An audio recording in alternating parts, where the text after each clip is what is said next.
Hello history fans. Something a little bit different this week. This is definitely more of a relic than a ruin, and definitely not ancient, but it does have an interesting story to tell. This is the story of Walter Douglas Campbell. It is a story of endeavour and of lifelong commitment. Campbell was the younger brother of the first Lord Blytheswood. Railways at the time opened up the Highlands of Scotland, which had been made fashionable by Queen Victoria. Campbell bought the island of Inishgonane from the Marquis of Breadalbane, and on it he built a stately mansion house for himself, his sister and his mother. The elderly Mrs. Campbell found the long drive to the parish church in Dalmally too much, and so her son decided to build her a church nearby.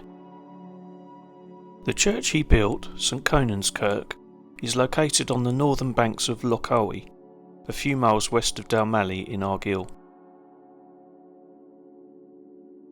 Walter's first design, completed in 1886, was relatively simple, but he had greater ambitions.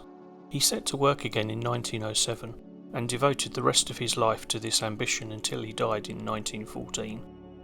After World War I, his sister Helen carried out the plans which he had left. She in turn died in 1927, and the project was finally completed by their trustees. Walter Campbell had many talents. He was an architect, albeit an unorthodox one, an avid collector of art, and a skilled woodcarver. He used all of these skills in building the grand church. Architecturally, the church incorporates Norman and Romanesque features, amongst others. He was more interested in beauty than consistency. We enter the kirk via the cloister. This dates from 1908. It mixes a 20th century building with much older features. The window openings are from a 12th century church in Inchinnan. This is the engine tower, which provided the water to power the bellows of the old organ. The oak beams of the roof of the cloister are from two old Victorian battleships. The lion statue is a replacement for the original, broken 40 years ago by boys who leant on it. We are now in the south aisle. This part of the church dates from after 1907. Two chapels and an apse are adjoined to the aisle. This is St Bride's Chapel. It is decorated in the Gothic style. The recently restored wrought iron gate was made by Thomas Haddon. The chapel contains the effigy of Walter Campbell. This is the early Norman style chapel of St Conval. It contains a memorial slab to Archibald Douglas Campbell, 4th Lord Blytheswood.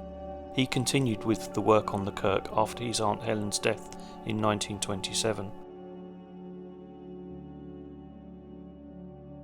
The south aisle, dedicated to St Columba, has arched roofing beams, and at each of the corbel bases of the roof supports are a series of angels peeking out from the supports. We are now in the nave. The large organ screen at the front of the nave is the work of Walter Campbell. Its design is symbolic of the spiritual development from pagan to early Christian to the future in the Book of Revelation.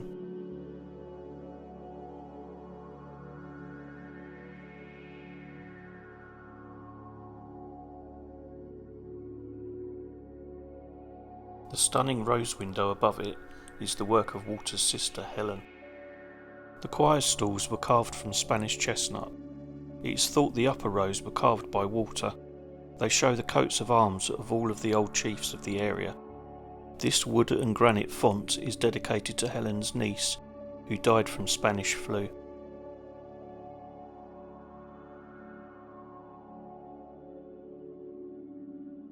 The semicircular apse and ambulatory are so well lit thanks to the clear glass windows, and it is the most distinctive feature of the kirk.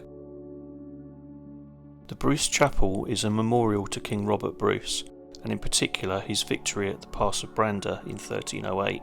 The pass is a few miles west of the kirk. I hope you enjoyed this look around St Conan's Kirk. If you did, a like would be much appreciated. Bye for now.